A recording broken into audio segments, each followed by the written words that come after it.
From Hollywood, it's time now for... Johnny Dollar. This is Pauline Morris at Victor Turner's office, Continental Adjustment Bureau. Oh, hi, Pauline. How are you? Just fine, thank you. Johnny, Mr. Turner asked me to get in touch with you and find out what you're working on at the moment. Why, nothing. I was thinking of going to New York for a couple of days. Well, good. Would you be interested in handling a case for us while you're there? Oh, Pauline, I'm going to New York on a vacation. Well, this shouldn't take too much time, and, Johnny, it's really one of our most important accounts. Well, how much commission can I figure on? Do you want the truth? Sure. Practically none. Oh, fine. Why does Turner foist these things on me? Oh, I guess it's my fault. I told him I thought you might do it as a favor to us. For Mr. Turner or Continental Adjustment Bureau? No. For you? Okay, what is it? Well, Wait, better still, why don't you tell me about it over dinner? Say at the Crystal Room? Oh, I'd love that. I've been wanting to go there for months. Hey, you know something? I've been waiting for an excuse to take you there for years. 8 o'clock, Pauline? 8 o'clock.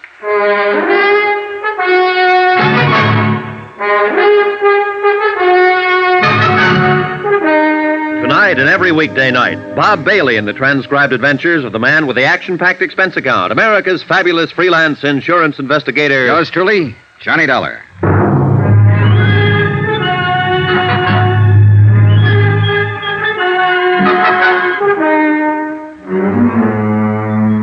Expense account submitted by Special Investigator Johnny Dollar to the Continental Adjustment Bureau, 418 Elizabeth Avenue, Hartford, Connecticut. The following is an accounting of expenditures during my investigation of the Forbes matter. It started quite pleasantly.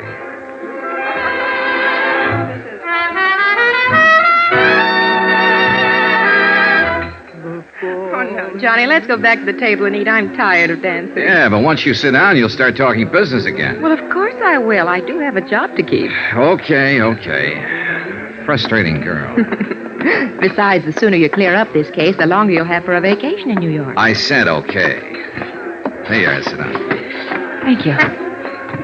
All right, Miss Morris. Let's have the bad news. Well, the insurance company is Delaware Eastern Liability, New York office. Yes, ma'am. Their client who filed the complaint is a large dress manufacturing company, Century Styles Incorporated. Yes, ma'am. Oh, and if you can manage to pick up one of their latest creations in my size while you're there, I love you forever. Yes, ma'am. Now, let's dance. No, wait. The auditors found a deficit in their books, $4,285. Well, naturally, the head of the company wants a settlement. Yes, ma'am. Now, let's... And, Johnny, your biggest problem will be Mr. Elliott. Mr. Robert Elliott, who I understand is something of a personality problem. He can't be any more of a problem than I'm having with you. Now, let's dance. Expense account item 2, $28.63. Train fare and incidentals getting from Hartford to Manhattan. With me, I took all the necessary information concerning the indemnity claim of Century Styles with Delaware Eastern Liability and Trust. I arrived at Grand Central at 2:05 and was checked in at the New Weston by 2:30. Air brisk, sky clear, weather cold. Expense account item 3, 10 cents, phone call to Robert P. Elliott, Century Styles Incorporated. Mr. Elliott said he would be happy to see me, so I went right over and found a 4-story building that housed 2 floors of factory and 2 floors of offices. The factory was the usual crowded, noisy collection of machinery and people. The general offices overstuffed and overheated and overcrowded. Girls, you must get ready. Come on, girls. Now, everything. What the sandhill? Jenny, you'll just have to reduce. How can we fit you when the pins keep popping out? Pardon me. I'm looking for Mr. Elliott. You are? True. Well, I'm Robert Elliott. Oh, you must be Mr. Dollar. That's right. Stand by, Jenny, sweet. Please, these pins. We all suffer for our art child. Now, bear up. I'll deliver you soon. This way, Mr. Dollar, to a quiet corner.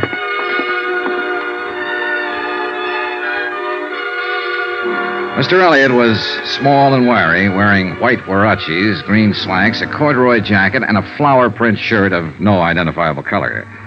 As I followed him across the large and elegant showroom floors, I couldn't help stealing glances at the merchandise, animate and inanimate. Everything I saw was strictly high class, a group of goddesses. Mr. Elliott led me through a pair of swinging doors into an office with a carpet so thick I couldn't see my shoe tops. A desk in Russian gray sprawled in one corner. My office, Mr. Dollar. Mm-hmm. I can't tell you how grateful I am that you're here, that the insurance company heeded my call. Well, I hope we can help you straighten this matter out. Well, it's scandalous. It's truly scandalous. $5,000, really. The complaint said $4,285, Mr. Elliott. Well, that's almost $5,000. Besides, I like to deal in round figures. Brett and Arnbeach are my auditors, and they said that you are the very important investigator in insurance circles. Well, I'm flattered. Did they happen to leave a copy of their findings? Yes, they did. They most certainly did. But before I give it to you, I must explain how awful this situation is. Please do. Well, you've no doubt heard of Patricia's things. No, I don't think... Patsy's things? Why, of course... Oh, you're just joking. I am Patsy's things. In fact, I made Patsy's things. It's our highest priced line, you know, evening dresses. Oh, you don't say. I definitely do. Oh, the nights of thankless work that go into creating just one gown. One supreme gown for the season. Oh, I'm sure. I'll tell you, Mr. Dollar, it's a thankless task in one respect. But that's a different story. What I'm trying to say is that this loss is devastating me. I mean it. I simply must have an adjustment immediately. Well, the insurance company sympathizes with you, Mr. Elliott. We'll try to adjudicate it as quickly as possible. Oh, that's comforting. That's very comforting. Oop. Rob Elliott here. In my opinion, hats are just not important this year. Yes? No. Positively no. No advance layouts on the new line. Not until later. No, not tomorrow. No, I can't. I simply cannot. Anything wrong? Well, that's what I mean. That's what I'm trying to explain. This matter simply must be handled with all dispatch, Mr. Dollar. You see, my firm operates on a... Shoestring? Well, Spider's hair would be more apt. $5,000. Mr. Dollar, that comparatively small loss is stopping me from showing my new line of Patsy's... evening dresses? Yes. I must show them before month's end, or I'll lose my entire opportunity for profit. So, you see, I must have compensation for the loss. I think I get the picture, Mr. Elliott. There. That was the newspaper calling, and it's terrible. They all want advance viewings of my new line, and I simply can't afford to. I can't afford to pay my help to produce the models. Mr. Dollar, for 3 agonizing months I worked. Frantically, I drew, I cut, I stitched. And not one warp or woof of my creation can be exhibited, unless this matter's settled. Then suppose we get down to business. Well, the business is that some ruthless brigand pussyfooted off with my company's money. Well, do you have any idea? I don't have, no, not so much as a footprint or a strand of hair. And, Mr. Dollar, if you don't find out who it was and return my money, I'll be cremated. Professionally cremated, that is.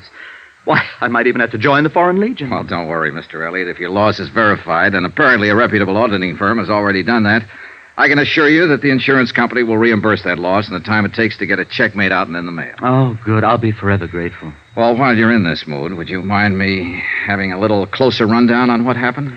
Well, the auditors simply uncovered a shortage, that's all. I know that much, Mr. Elliott. May I see their report? Yes, of course. There. Isn't that binder an atrocious green? Well, if you say so. I'd like to keep this, Mr. Elliott, to verify my report. Of course, Mr. Dollar. Anything at all. Just save me. I left Mr. Elliott in a fainting condition, went back to my hotel, and studied the auditor's report. The obvious conclusion after an hour's reading was that the funds had been embezzled by someone in the bookkeeping department. A series of crude erasures and bad fumblings indicated that whoever had done it had been something less than expert. In fact, he or she had been almost idiotic. The next morning, I confirmed my own findings with Mr. Brett at the auditor's office. We uncovered the loss 2 days ago and advised Mr. Elliott to contact his insurance company first. Sure. Dollar, any reservations on your part? No, Elliott's got a legitimate loss here. I'm sending in my report today. He should be compensated in another 2 days. He'll be relieved to know about that. Yeah, I know. I met him. Well, what's your next step? Well, we'll pay off Elliott so he won't have heart failure. But, of course, we'll try to make recovery. I noticed the losses were in book series F6 through G10. Yes. Did you talk to personnel over there at his place? Mm-hmm. A fellow by the name of Forbes handled that series for them. In the accounting office, of course. Oh, yes. Been with Century Styles for 5 years. Where is he now? He's still there. Huh? Mm-hmm.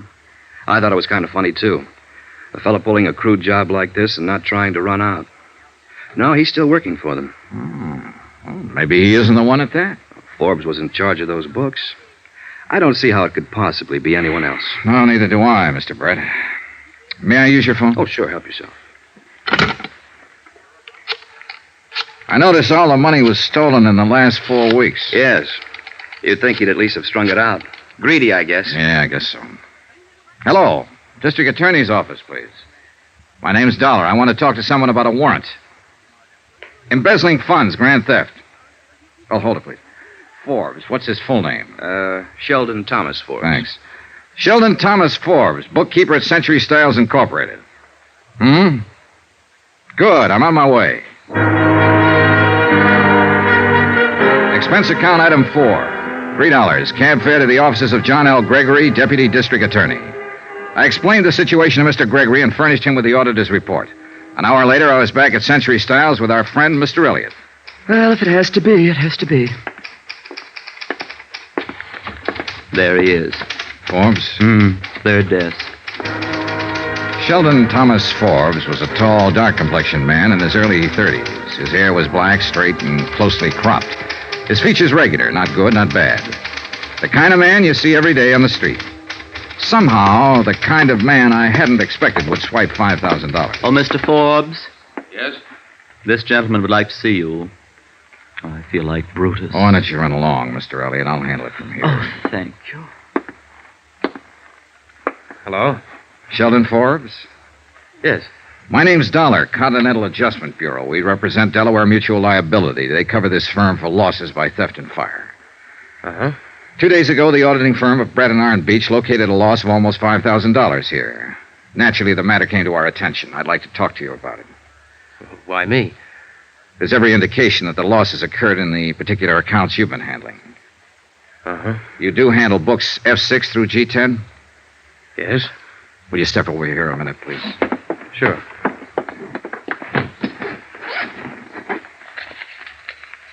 Would you look at this, please? Your figures? Yes? Your handwriting? Mm-hmm. Your entries and your initials? Yes. Well, what do you have to say?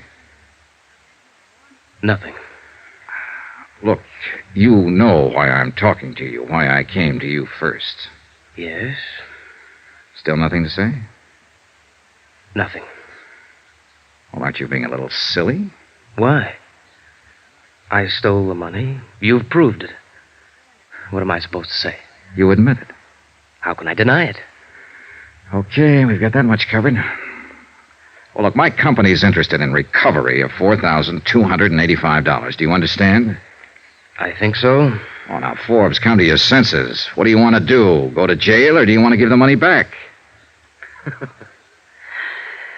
Oh, that's funny. Well, no, I don't think it's funny. I doubt if you will. I've got 16 cents in my pocket. Will that help? Where's the money? I haven't got it, Mr. Dollar. You'll have to take me to jail. Shall we go? Okay.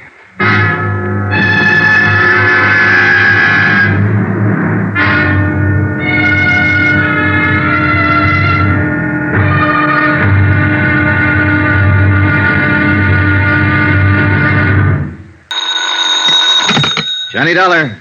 Rob Elliott here, Mr. Dollar. Century Style? I know, Mr. Elliott. How are you today? Terrible, Mr. Dollar. I feel terrible. I'm calling from the district attorney's office. You there about Sheldon Forbes? Yes, I had no idea I'd have to act. They want me to sign a complaint. Well, that's pretty usual, Mr. Elliott. Forbes admitted taking the money from your firm. He's guilty as charged. You're the injured party. They want to get on with the prosecution. Oh, dear. So you do whatever they say, Mr. Elliott. Well, will it affect my payment at all? Payment of the claim? No, not a bit. Your check's on the way to you right now. Oh, that's a relief. Now, how about you? Are you going back to Hartford? Should I thank you now? You can thank me, but I'm not going back. What? My job's just beginning. I have to recover the money for the insurance company. Expense account submitted by Special Investigator Johnny Dollar to the Continental Adjustment Bureau, 418 Elizabeth Avenue, Hartford, Connecticut. The following is an accounting of expenditures during my investigation of the Forbes matter theft of nearly $5,000. Expenses continued. Item 4, I think it is, $10, deposited on a rented car. First stop, Central Division Headquarters, where I was informed that Sheldon Thomas Forbes had been formally arraigned and was being held in the city jail. Second stop, an address on 56th Street. Second floor next to a dental laboratory. And on the door it said Edward Gumby, attorney at law. And below it said, walk in. So I did. Hello out there. Mr. Gumby? Yes, sir. Come on in. It's warmer in here. Edward Gumby was standing in front of a gas heater in the inner office, which consisted of nothing more than a telephone, a desk, and a dozen law books. He was a medium-sized man, about 40 or so, a little tired, a little seedy, but he had a nice grin. Dollar? Yeah, that's right, Mr. Gumby. You don't know me. I'm with Continental Adjustment Bureau, representing Delaware Eastern Liability in this Forbes matter. Oh, yes, of course. Understand you're representing Sheldon Forbes, is that right? I don't know whether it is or not, Mr. Dollar. I happened to be in magistrate's court this morning when Forbes was arraigned. I took him on because he didn't have counsel and the court appointed me. I don't know whether he took me on or not. Sit down. Oh, thanks. New York is the coldest city in the world. Absolutely the coldest when it's cold. Yeah, it sure is. Look, I don't want to take up a lot of your time, Mr. Gumby. Time? I've got time, boy. That's all I've got. What's on your mind? Your client, mostly. He's admitted guilt, but of course we're interested in recovering the money he stole. $4,285. Yeah. Well, I can't blame your company for that. Well, prosecution could probably be stopped if we made recovery. Sure. I thought I'd tell you this in case you had any influence on Forbes. Well, I appreciate that, Mr. Dollar. It's very understandable. But as I say, I was court appointed. I really haven't talked to him yet. So I'll have to confess I don't have any influence with him at all yet. Struck me as a nice sort of chap. Mm-hmm. Don't quite get it myself. Probably an explanation for it. Married once, I understand, and widowed right after the war. He worked for Century Styles about 5 years. Have you talked to the police yet? No. I understand they're going to work on it today. Maybe they'll have a little more information for you about the recovery. They'll probably find the money in an old sock or something like that. That's the way these things generally run, you know. I agreed with Mr. Gumby. That was truly the way these kind of cases usually ran. And I was a little surprised that afternoon when I spoke to the officers at the city jail. They reported that a complete search of Forbes' apartment and automobile unearthed nothing like the missing money. They further reported that they had found no reliable evidence of any material possessions that the money could have been spent for. My next stop, city jail.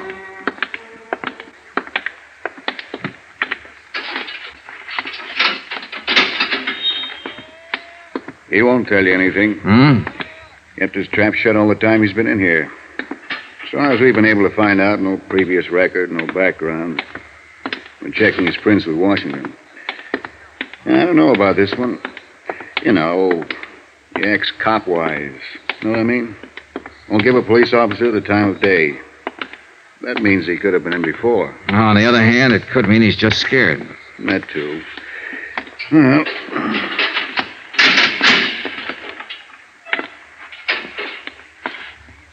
Well?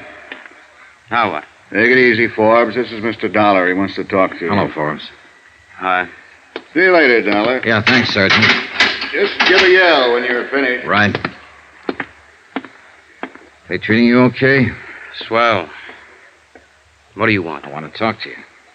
Well, I don't want to talk to you. I don't want to talk to anybody. Why not?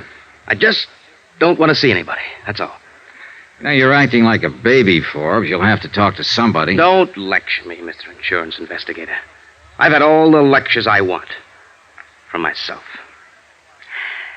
I don't know why you're here. I thought we settled our business yesterday. The whole thing's just a technicality. I've been arraigned, they've got my confession. I'll go into court, and they'll give me the business. What are you doing in here, anyway? Swell day to be outside. Yeah, it is. Want to smoke? Oh, thanks.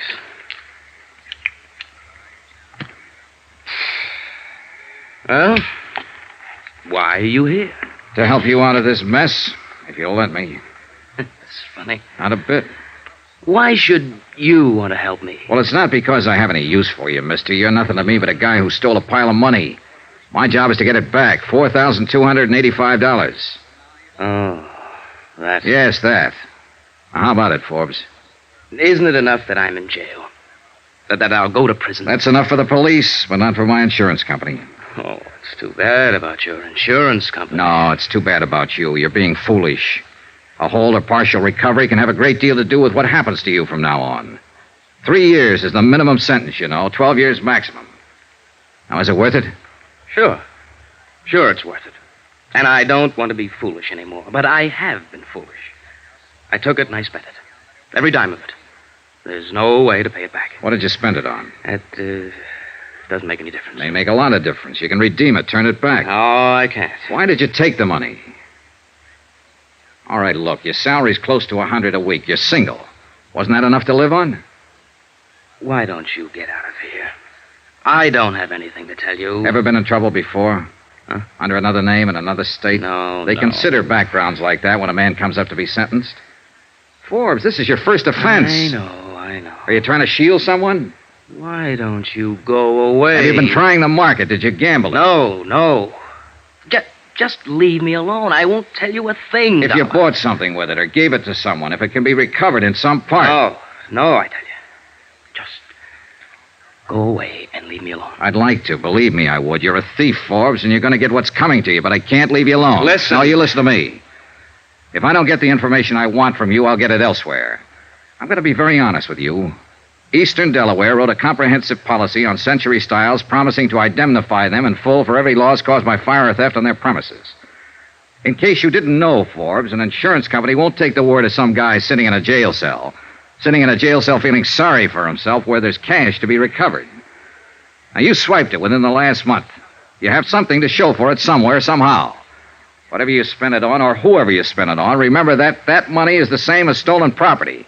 A car, a diamond ring, or something. Now, if you give it to someone or spend it, when it wasn't yours, it's still redeemable, and we mean to redeem it. All right, now, what do you have to say? This won't do you any good. Don't try to bulldoze me. I'm no punk caught crawling into a drugstore window late at night. I'm a college graduate. I've been in the business world 10 years or better. I know what I want to tell you and what I want to keep to myself. And I don't want to talk to you about this. You or anybody else. I can't make it any clearer than that. Do you understand? And there's no way or no person who can make me talk about it. I took the lousy money. I've admitted that. I did a bad job of it. You caught me. I confessed. And you've got me. Now, what more is there? That's the whole story. Okay. Have it your way, Forbes. Go away. Just go away.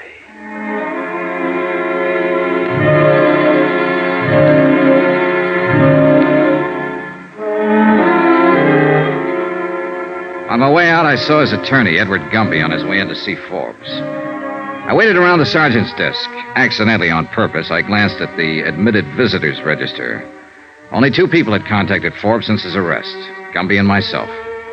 That struck me as odd. A glance at his folder named no close relatives, named no one, in fact. I was thinking about that when Gumby came out from his visit. Gumby looked worn out. Hiya. Hi. How'd you do? Not so good. Hey, tell me something. He asked you to contact a girl or anyone? Nope. I don't think he has a girl. I don't think he has anybody. You want some coffee? Yeah, good idea. We slushed across the street and found a diner. Expense account item 5, 42 cents. Coffee and sinkers for Ed Gumby and myself. I think you're going to strike out, Dollar. I already have. And I think I have too. Huh? You know what I've been talking to him about in there all this time? The same thing as you, restitution. But he won't open his mouth about it. He did say one thing, though.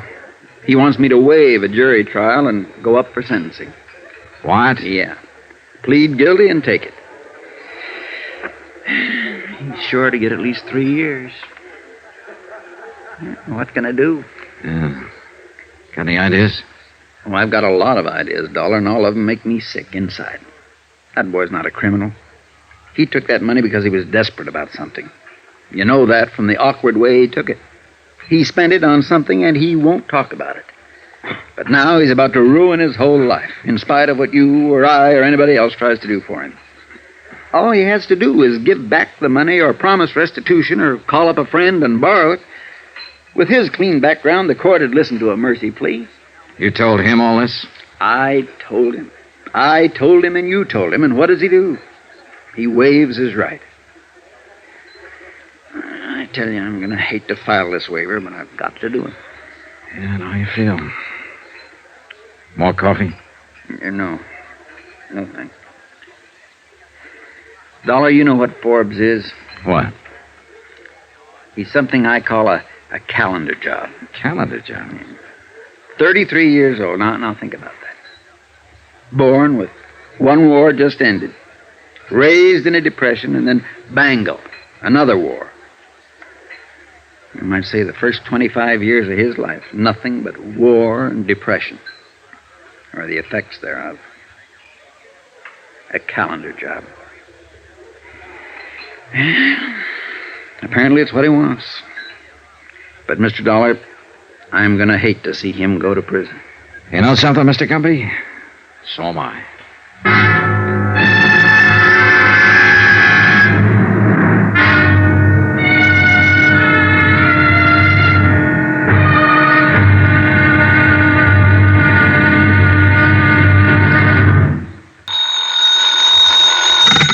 Johnny Dollar. Ed Gumby, Mr. Dollar. Attorney for Sheldon Forbes. Oh, hello, Mr. Gumby. How are you? Oh, I don't know. The hearing's been set for 2:30 this afternoon. Okay, I'll be there. No need to, particularly. As I told you yesterday, he requested me to waive trial and plead guilty. Well, won't he be sentenced today? No, this is just a preliminary hearing. He'll probably be sentenced before the week's out, though. The court will simply consider the waiver and inform him of his rights today. Oh. Anything I can do? No, I don't think so. I'm going to try to talk to him again and get him to reconsider the waiver. I doubt if I'll have much luck, but I'll try.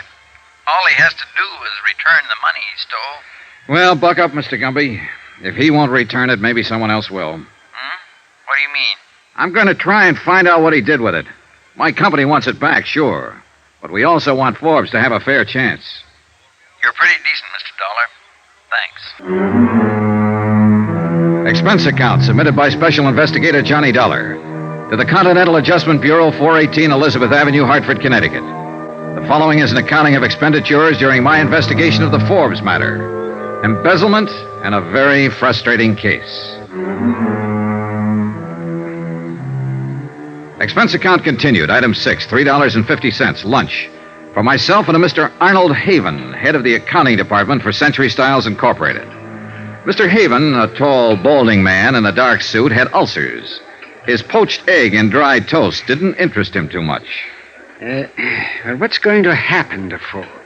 Oh, I don't know, Mr. Haven. That depends on several things. Right now, I have to tell you that it looks like he'll go to prison. Worse than that, it looks like he wants to go to prison. He's waived trial. Prison. That's too bad. Too bad. I always liked Sheldon Forbes. You hired him, did you, Mr. Haven? Yes, I hired him. He was a good man right from the start. He did his job, and he did it well. I never had a complaint against Forbes. Why do you suppose he stole the money? You've got me, Mr. Dollar. We paid him the going rate. That's a good salary for accountants. He seemed happy enough with it. Whether he knew he was in line for substantial raises. Uh-huh. I could understand it in a way if he had a family and heavy responsibility. Or if he played the market, or if he gambled. But Forbes, he just baffles me. Yeah, it baffles me, too. Huh? Oh, yes, of course. Well, the people around the office, they're pretty upset about this. Any particular people, Mr. Haven? Everybody. But anyone in particular? A girl, for instance. Oh, a girl, yes, I see. Well, no. Did he go out with any girl in your office? No, most of them are married. No, at least as far as I know, Forbes didn't go with any of the girls there. He kept to himself. Oh, he might have lunched with one or the other now and then, but no, he more or less kept to himself. Uh-huh. Well, the reason I asked you, Mr. Haven, is that what little I've been able to find out about his personal life isn't very helpful. My company wants the money back. We're willing to give him a fair break if we can get it back. He's pretty stubborn about cooperating. Yes, we know about that, Mr. Dollar. But how can we give him a break if he doesn't want us to? And we can't find out anything about him. Look, if there's anything you can think of, any reason he might have had for taking the money. And I've racked my brain. I can't think of any reason. No, wait a minute. Just a minute. I did notice a change coming, Forbes. It was about a month or 6 weeks ago. Oh, it was nothing, really. It was just, I guess, an anxiety about him. Well, he took all the money within the last 4 weeks. Would that correspond? Roughly, yes. Well, that's a start. I hope. I returned to the accounting offices of Century Styles with Mr. Haven and spent 2 hours questioning different members of his staff regarding Sheldon Forbes. His habits and his personality were pretty much the same as Haven himself had described them.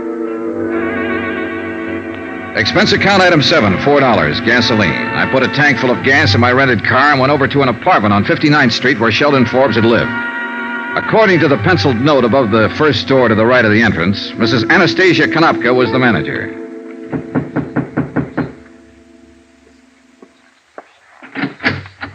Yes, what is, please? You're Mrs. Konopka? Yes. What do you want, mister? I understand Mr. Sheldon Forbes lives here. Is that right? Oh, yes. Bad. I hear he steals monies. Bad. He not in jail, I think. Yes, I know about that, Mrs. Konopka. I'm from the insurance company, and we're involved in this case. We're trying to recover some of that money if we can. I wonder if you'd help me. I fixed dinner for my husband. He's come home from work. It won't take long. What I do?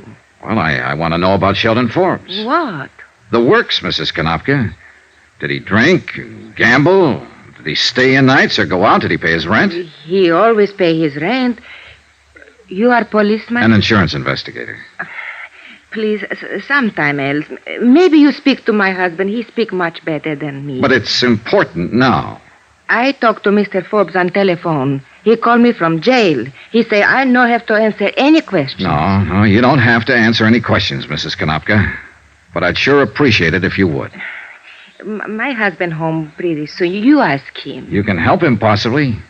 Now, would you like to help him in this trouble? All right, mister, but how I know these things you ask about men who live here? Well, look, how about his friends? Who visited him? I cannot say. No visitor. Was he a good tenant? No trouble, like Mr. O'Sullivan on third floor. Mr. O'Sullivan always drunk. Called police twice. Mr. Forbes no drink whiskey. Uh-huh. Did you ever meet his girl? Girl? Sure. He had a girlfriend, didn't he? Oh, I think you mistake. I no ever see girlfriend here. All right. How long have you known him? 5, 6 years, maybe. Ever since he moved in here to this place. But no girl? No. Well, how'd he spend his time? Work. He work very hard. No, I mean besides working at the office. How else did Forbes spend his time? He poor feller, that one. Huh? Sure, he steals money, but he poor feller just the same. For him, I feel. Yeah. Mr. Forbes, he quiet and he think. I know he live up in that little room quiet and think. He does all time think. No whiskey, no girls. Oh, he paint sometime, listen to music, think. Oh, my husband dinner burn. Please, you go now. Just a minute. I'd like to see his apartment if I can. Oh, no matter. Here. You bring back key, please. Sure. Thank you, Mrs. Konopka. The apartment Sheldon Forbes called home was as dismal as the neighborhood. A tiny closet kitchen, a bed that came out of the wall, a pair of grimy windows that looked across the court onto another pair of equally grimy windows. The furniture was threadbare and dusty. A small ironing board and iron attested to the fact that Sheldon Forbes laundered his own shirts. Other small evidences of frugality were about the premises. A hot plate and a can of souring cream. 2 suits of clothes, neatly brushed and pressed, but inexpensive. The record player and a collection of a half a dozen good albums were the only sign of material accomplishment. The painting materials, easel, canvas, and oils were also inexpensive. No liquor, no jewelry, no expensive clothes. Nothing that cost $4,285 or anything like it.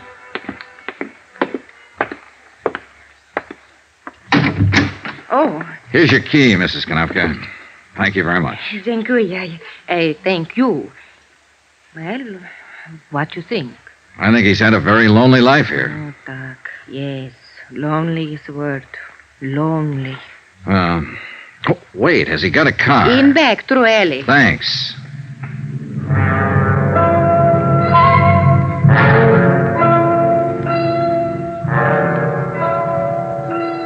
It was a Ford, vintage of 1946, tightly locked up. The paint was scaling away, the tires worn down, the mileage 77,000 miles. He certainly hadn't blown the money on a fancy car. Now I felt completely frustrated.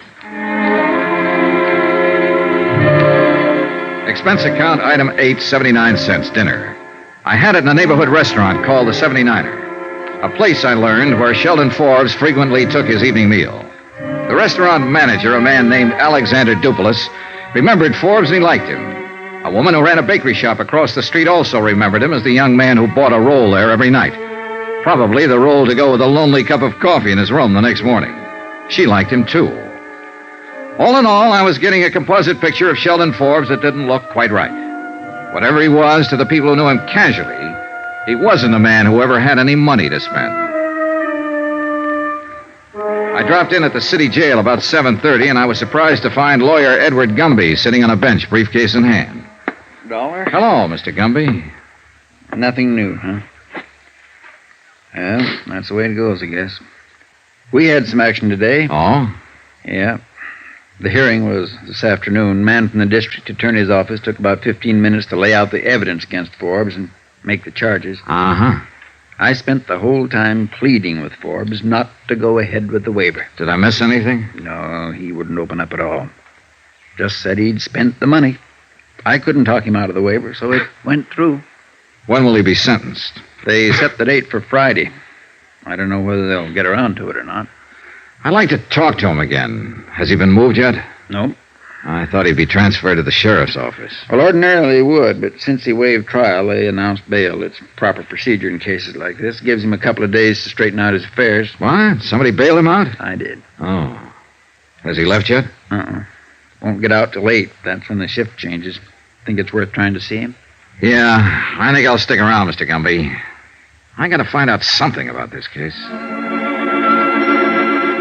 An hour later, when Sheldon Forbes emerged from the doorway and turned right, I was following him. When he caught a cab and headed uptown, I caught one and stayed right with him. When he got out at the Empress Theater and walked around to the stage door, I was standing by the alley entrance. 10 minutes later, he came back out, hailed a cab. Once more, I followed. This time, I followed him to his apartment on 59th Street. I waited 15 minutes before I went in.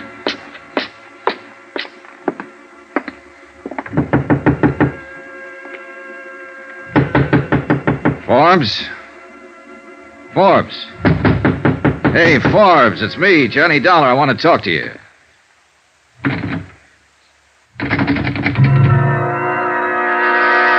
It took me a few seconds to understand what it was. I got a couple of whiffs of it coming from under his door. Forbes!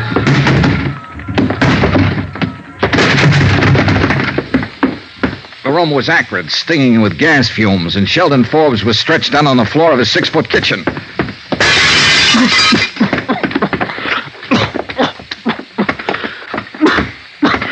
When I picked him up and carried him out, I didn't know whether he was alive or dead.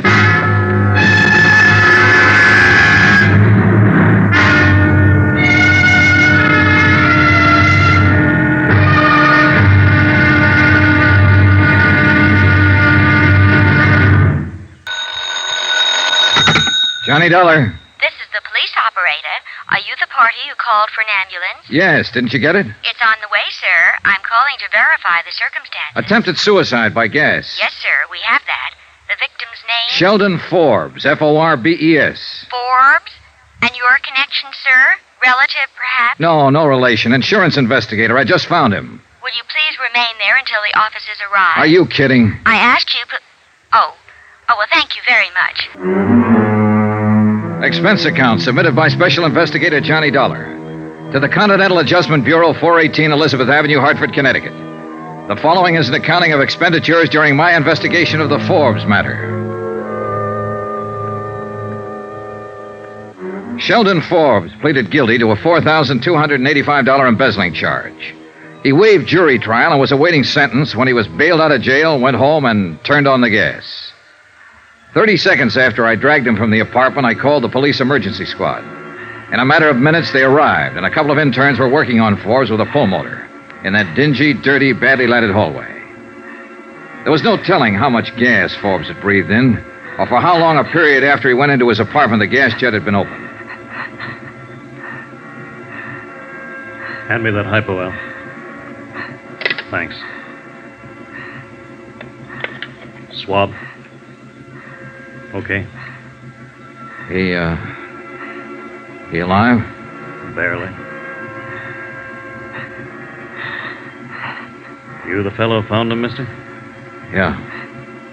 Hard to say what can happen on these kind. That shot I just gave him should produce some reaction.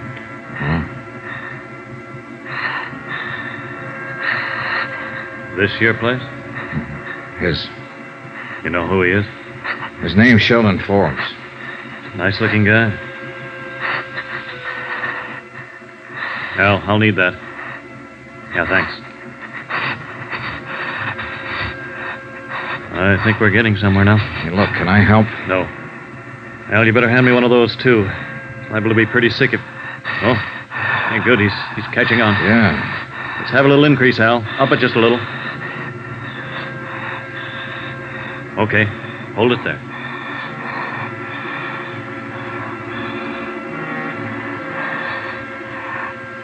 The intern and his assistant worked quietly and methodically. There was nothing I could do but stand and watch. After about a half an hour, the color of Forbes' skin seemed to me a little more close to normal. His eyes were still closed, though, and he showed no signs of movement. I waited.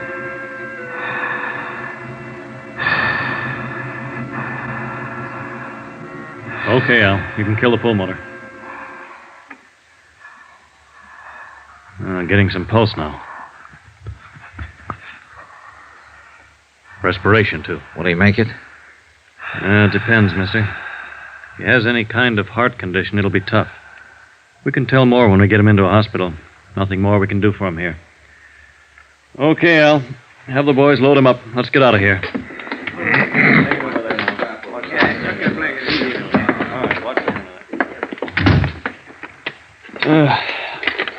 Now, mister, you say he's a friend of yours? Just someone I knew. He's got you to thank, in case he makes it. Where'll he be? We'll take him over to Bellevue. All attempted suicides get over there. Mm-hmm. I'd like to talk to him when he comes around. Any idea when that'll be? No telling. Better phone in first. Police will want to talk to you. You give identification to headquarters when you called in? Yeah. Yeah, that's the third one tonight. What is it, the weather? Not for him. My job is to handle him, but I wonder why they do it.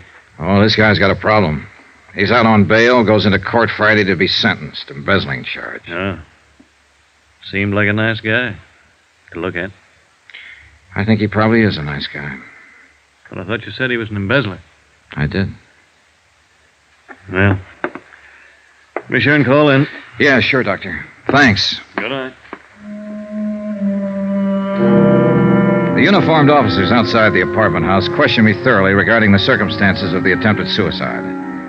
I told them what had occurred and gave them my business address for reference. They asked me to ride over to the station with them and verify the facts. I did. All of that took about 2 hours. When I was finished, I put in a call to Bellevue. No change in Sheldon Forbes' condition. Expense account item 9, $280, 1 theater ticket. That's what it cost me to see the last 15 minutes of a fairly bad musical play at the Empress Theater. When it was over, I walked around to the stage entrance. Hey, didn't quite get that, mister. Dollar. Dollar? Oh, Mr. Dollar. Uh-huh. Well, what can I do for you? Between 6:30 and 7 o'clock tonight, a man came here to the stage entrance and talked to you. A lot of people talk to me here. That's my job, talking to them. One man in particular. His name is Sheldon Forbes. Don't remember nobody named Forbes. Well, maybe he didn't give his name. He was a tall man, about my size, 30 or so, dark hair, clean cut. Wore a tweed suit. Beats me. Did he come here to see somebody in the show? Is that it? He might have, I don't know. Well, how do you know he came here? I followed him. I saw him. Huh? It's a business, my business. I'm an investigator. Oh, wait now. Did he have a hat on tonight? No, I didn't. A short haircut? Yeah, do you remember him? Sure. What's he done? Struck me as a nice young fella. He's been around here a lot of times. Sheldon Forbes, yeah. I didn't recognize the name at first. Would you mind telling me why he comes around here? Comes here to see Betsy Walker. One of the girls in the show. Betsy Walker. Is she his girlfriend? No, don't think so. It's like this. He comes here asking to see her, and she never sees him. You get it? Yeah, I suppose so. Oh, who is she? Oh, she sings here. Dances a little. Pretty girl. Have you ever seen her with Forbes? Well, I can't say. I guess not. Is she still here? Huh? Betsy Walker, is she still here? I'd like to talk to her. Well, she wouldn't be here this late. She finishes her bit in the second act. Could you tell me where she lives? No. I'm sorry, boy. I can't tell you that. All right. Well, where can I phone her? Can't tell you that either. Now, why don't you drop around tomorrow? It's important tonight. Hey, look, would you do me a favor? Depends. What is it? Would you telephone Betsy Walker? Tell her my business and ask her if she'll see me. Well, suppose I can do that all right, Mr. Dollar. Take a chair there. I'll see what I can do for you.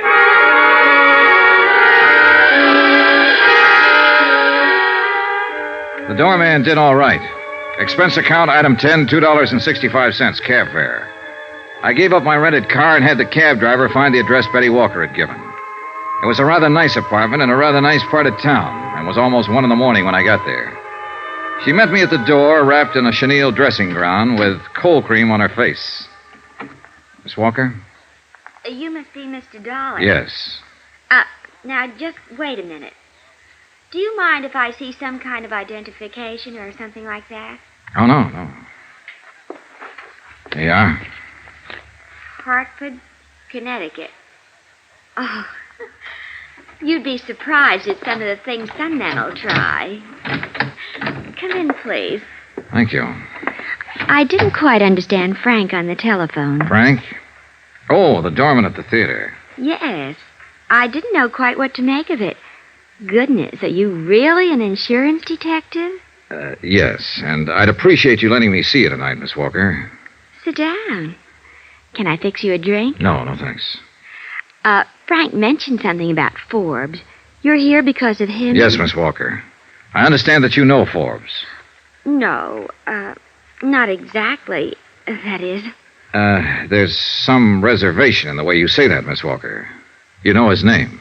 Yes, I know the name. Can I ask you what this is all about? Routine investigation. I'm curious. How did you get my name? How am I connected with Sheldon Forbes? That's what I'd like you to tell me. Well, first about my name. Forbes was at the theater earlier tonight asking for you. I understand he's been around there quite a bit. Yes.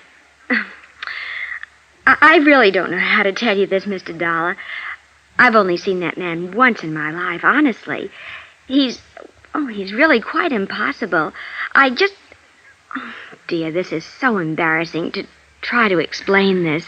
Maybe I can save you some embarrassment then if you'll answer one question. Sure, why not? Did Sheldon Forbes ever give you any presents? Yes. What? Well, that cigarette box on the table there. And the lighter to go with it. Tiffany's. Pretty, aren't they? Yeah, very. Also expensive. What else? Well, let me think. Oh, no, that wasn't from him. Oh, that was the lamp over there. Mm-hmm. And a fur stole. May I see it? I'm afraid I gave that away. You did? I gave it to my kid sister who was visiting me last week. I already had one. Oh, I see. What else did he give you? I think that's about it. Except for orchids that used to come every night. 12 orchids every night for the last month. You only saw him once, and he gave you all these gifts? Dear, I know how that must sound. Look, it started a month or so, I guess. I got a card in my dressing room one night asking me to dinner. It was signed Sheldon Forbes. So? Well, I'd never heard of anybody named Sheldon Forbes, and I just tore the card up. But every night after that, I kept getting orchids and the card. And then the gifts started to come. The cigarette box first. That's when I saw him. Uh-huh. I didn't even dine with him, Mr. Dollar.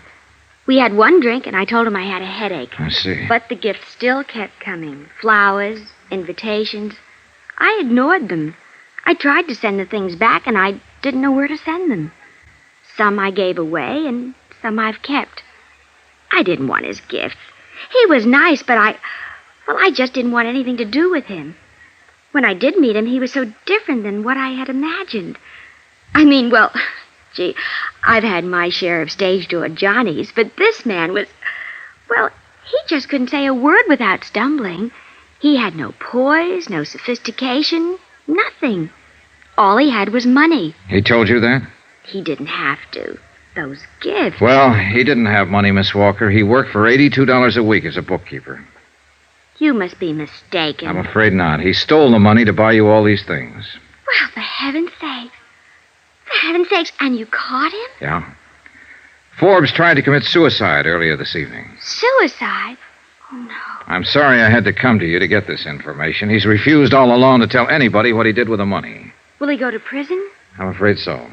Oh, but it's crazy. We had nothing. He's just a name to me. He means nothing to me.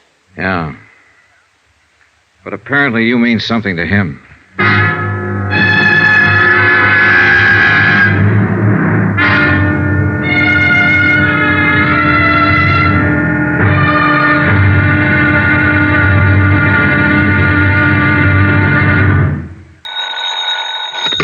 Johnny Dollar.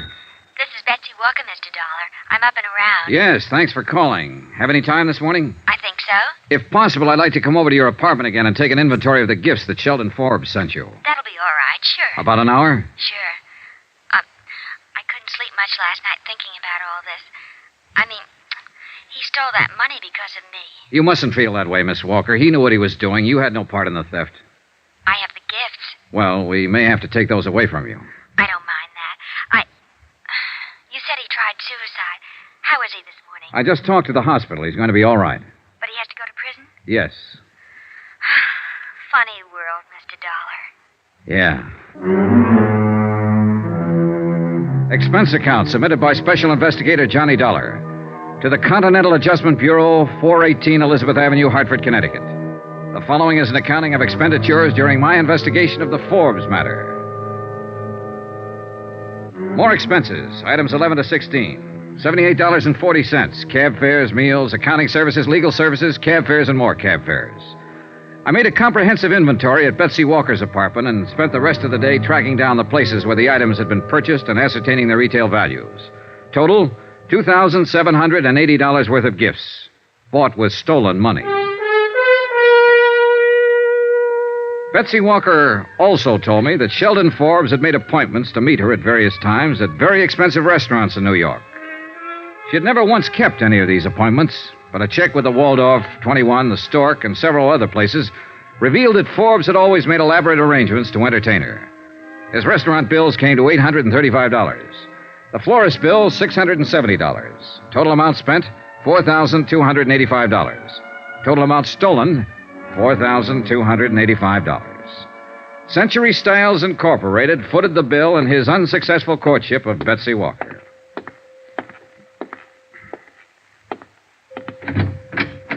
Hello. Hi. Remember me, Forbes? Sure, insurance man. Well, what now? How do you feel? Okay. You saved me, didn't you? I suppose so. Why? Same reason you'd save a man who was dying. You know what I've been doing? What? Answering the questions you wouldn't answer.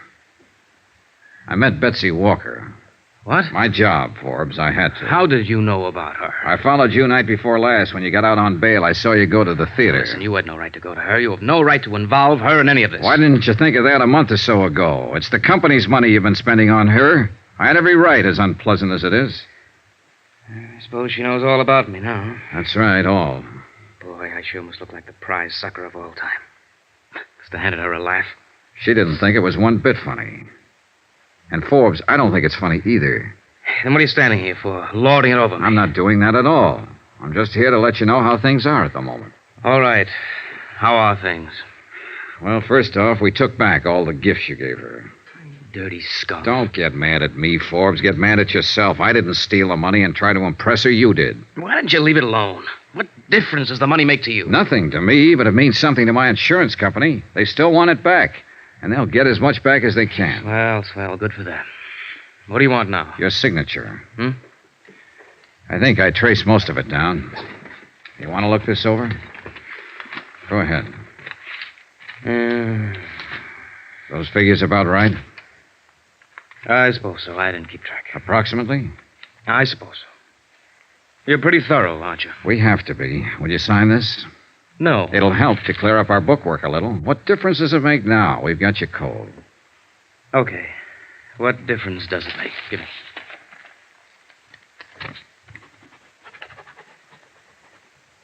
Okay, thanks. That's all it means to you, isn't it? Dollars and cents. Dollars and cents that were stolen, Forbes. Remember that. You wouldn't let me forget it. No, I wouldn't. You did the dumbest thing in the world. You stole nearly $5,000 trying to make an impression on a girl who didn't want to have a thing to do with you. You went about it wrong from top to bottom. You've acted like the great stone face ever since you've been found out. You wouldn't bother telling me about it. I had to go out and find out myself. Off the record, Forbes. What'd you do? See her on the stage one night? No, at the office. Office? Your office? No, not exactly. Ellie was having a showing for some buyers from the West Coast one day a few weeks ago. For those kind of showings, he hires models from the agency. Betsy's listed with one of the agencies. You know, she acts and sings and models. Oh, sure. Well, I happened to be upstairs when the showing was going on. There were a lot of publicity people there taking pictures and so on. And I saw her. She was wearing a black dress, and her hair was soft. She's got a smile like all the sun risings. Sounds silly? Not at all. It's just that I never in all my life saw anyone like her before. Yeah.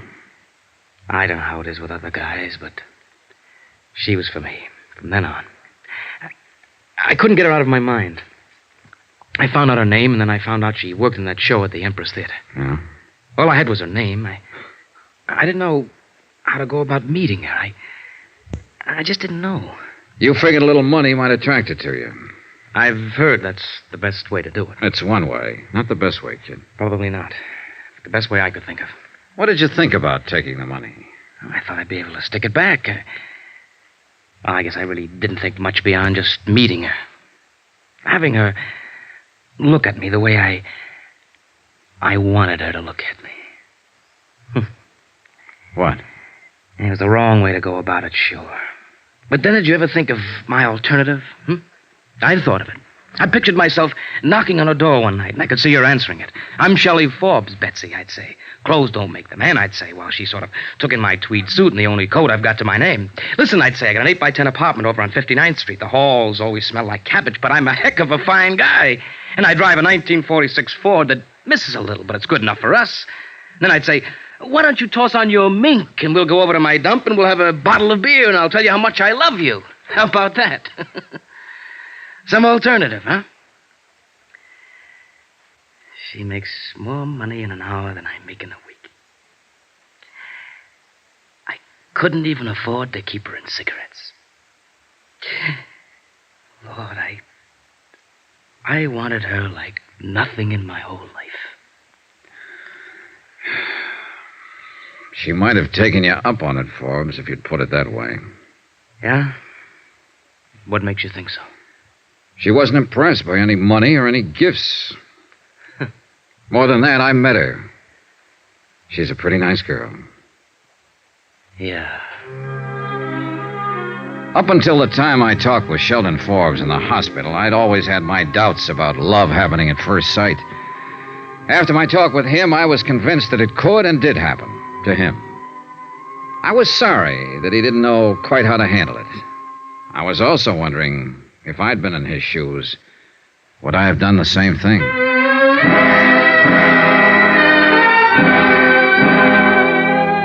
Expense account item 17, $4.90. I sent a wire to my home office telling them that the recovery would be in the amount of something like $2,500, obtainable on the redeemable gift items recovered. After that, I went back to my hotel. I was surprised to find Betsy Walker waiting in the lobby. Hello, Mr. Dollar. Why, hello. I was afraid you might leave town. I wanted to talk to you. Sure, you just caught me. I was going upstairs and pack. What is it? Could we have a drink or something? Sure.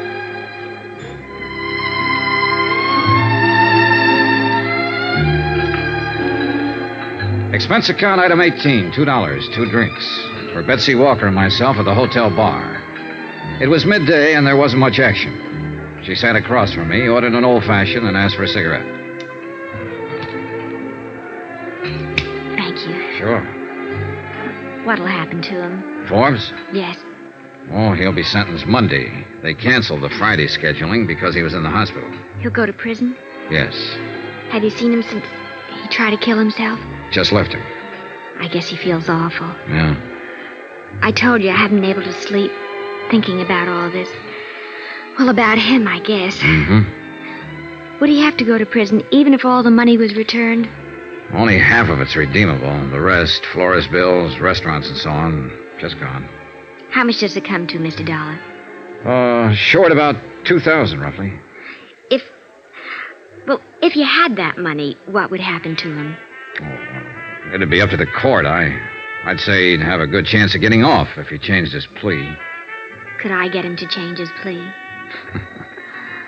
I think you could get him to do anything. I want to pay it. You what? I want to pay that other $2,000 for him and get him to change his plea. I'll make up the whole thing.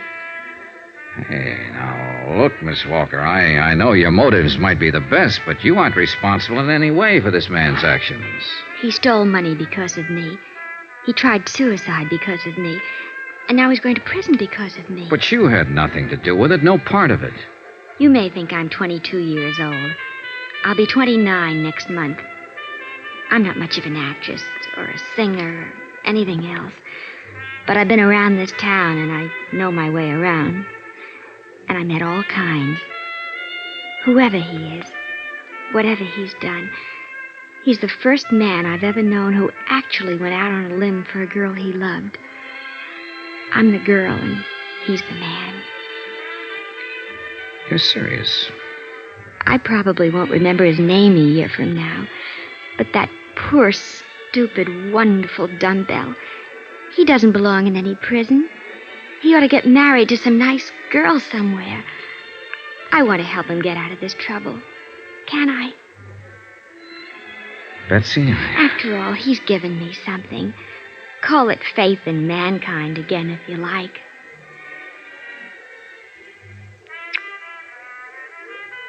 What's the kiss for? What you just gave me, Betsy. Faith.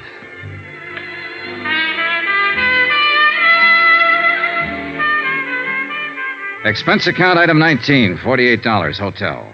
Item 20, $37, meals. 21, $15, miscellaneous. 22, same as item 1, $28.63, fare back to Hartford.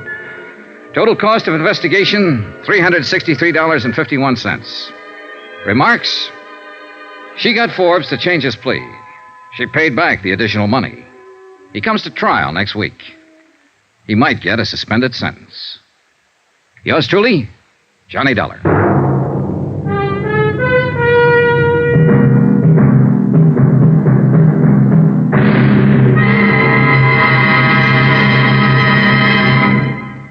Remember, there'll be another intriguing story for you beginning next Monday night. Next week, a trip south of the border where the flashing eyes of a dark-haired senorita spells plenty of, well, believe me, romance and trouble can go hand in hand. Join us, won't you? Yours truly, Johnny Dollar.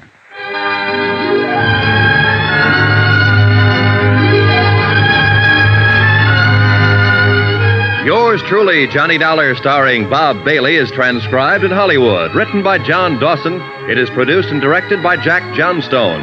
Heard in this week's cast were Lillian Baeff, Sandra Gould, Jack Edwards, Herb Ellis, James McCallion, Parley Bear, John Stevenson, Howard McNair, Bob Bruce, and Junius Matthews. Musical supervision by Amerigo Marino. Be sure to join us on Monday night, same time and station, for another exciting story of yours truly, Johnny Dollar. Roy Rowan speaking.